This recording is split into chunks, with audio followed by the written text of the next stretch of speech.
Welcome to the Naperville Moms Network, a mom-focused talk show navigating the ups and downs of being a mom and a woman. My name is Dr. Kathy Suber, and I'm joined by my co-hosts Erica Lopez, Sarita Arellano, and Patty Minglin. We had a great time introducing our show to you last month and appreciate all the positive feedback.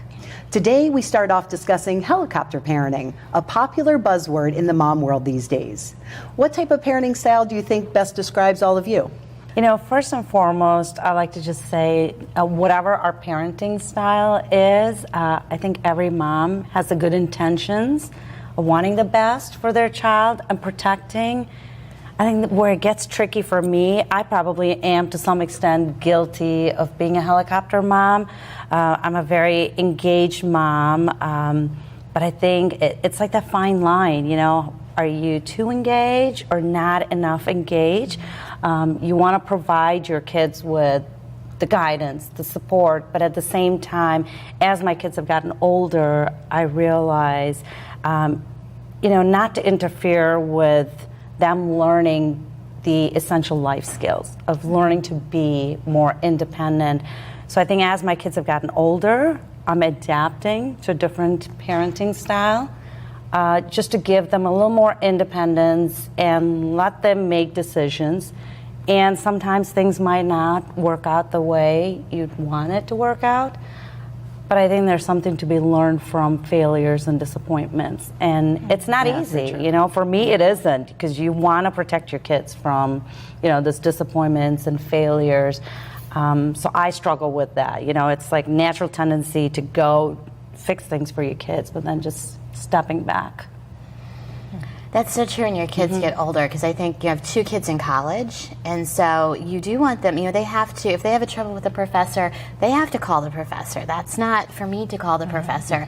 And it is hard to stop doing that all of a sudden. Right. Although I do feel like I've gotten less of a helicopter, like the one that's a freshman in high school, he gets to do way more than the other two. And they'll tell you that every day of the week. He got to ride his bike around the block. We only got to go to the second white mailbox, and so I have kind of let go of the reins a little bit more, because I know that whatever they do isn't going to be this catastrophic end. He can navigate more than I thought my daughter could, and not because of who she is and who he is, but just age. She was the oldest, and I knew nothing when she went into high school, and I know just a little bit more now that he's there.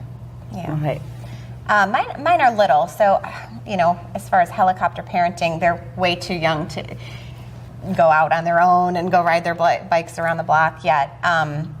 For me, maybe it's at the playground, just kind of letting them be. I don't know, can I say that I have helicopter children? I feel like I'm ready to let them spread their wings a little bit. They're like hanging on for dear life. They really want mommy. They want mommy all the time. And I'm like, go, you're fine. So I think balance. You asked, how would you describe your parenting style? I think for now, I'm still a little bit of a novice at this, but try to have that balance. I think when a parent is used to being that helicopter parent and making all those decisions and doing everything for that child, I think it's not healthy for the parent when eventually you're cut off from that. You cannot walk into that job interview with them. And so, forget about what that does for the child and allowing them to have their independence, but what about the parent who now all of a sudden your role is taken away from you? Right. So I think it's healthy for the parent and the child to all along have that balance and have that. Keep kind of recreating those roles a little bit as they get older. Right. When I was 6 and in kindergarten, I would tell my mom, I'd wake up on a Saturday and be like, hey mom, going to Beth Ann's house. And I'd ride my bike across the neighborhood. She and I would be traipsing around, and granted we were like crawling underneath the pipes, underneath the roads, and filthy most of the time. But they had no idea where we were all day. We just had to be home for dinner. And I think that's just a little bit taken away from kids these days, as far as they're allowed to go out and roam and kind of figure out life for themselves, as opposed to we're always so structured, and it's like we need to know where you are every single second. My dad asked me when my kids were younger what the hardest part about being a mom was, and I said, I'm afraid that someone's going to steal my kids all the time. And he was like, really? Like, wow. He's like, we just never thought about that. And there's been this shift in thought process that, God forbid, you aren't watching your child every second, that somehow something awful is going to happen. And the fact is that sometimes awful things do happen. And there's, no matter how much we're watching our kids, sometimes that's beyond our control, which is super scary, you know? Right. And I think that is the hardest part of being a parent, is that idea that we can't control the environment around them all the time, especially when they get older.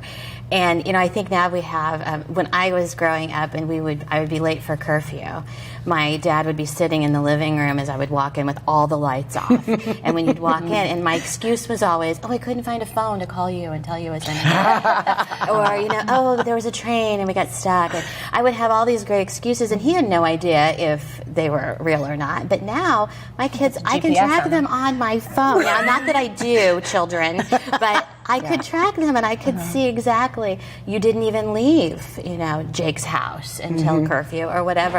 And I think, gosh, my husband will do that every once in a while. We'll look at that, and that freaks me out to look at them that much.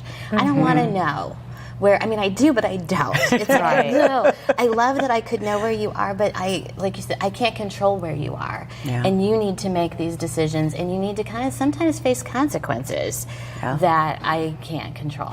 I think, you know, the key is the kids at the ages that your kids are, you know, you want to provide them the right guidance and teach them the right and wrong and all the skills they're going to need, so when time comes, you feel comfortable letting go and letting them do. Just with school, for instance, until they came to 4th or 5th grade, you know, I'd sit down and work with them, get them organized, help them plan their week, you know, how to do it. And then I remember once they got to 5th grade, they're like, you know, we want to do this on our own. And I was like, you know, that's a perfect time. You know, they got to learn. And it was interesting to see them just take it on their own and flourish.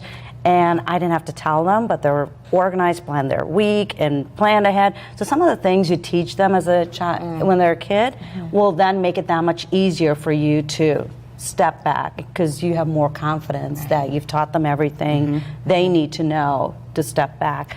So one of the things I tell myself now, as I have a daughter in 2 years who'll be going away to college, is, you know, it's almost like when you're parenting, with one eye you have to parent the child as they are now. And I feel like with the other eye, you always have to have in the horizon, what kind of adult do you want to raise them to be? Do you know what I mean? So it just helps me give a lot more perspective on how I make decisions.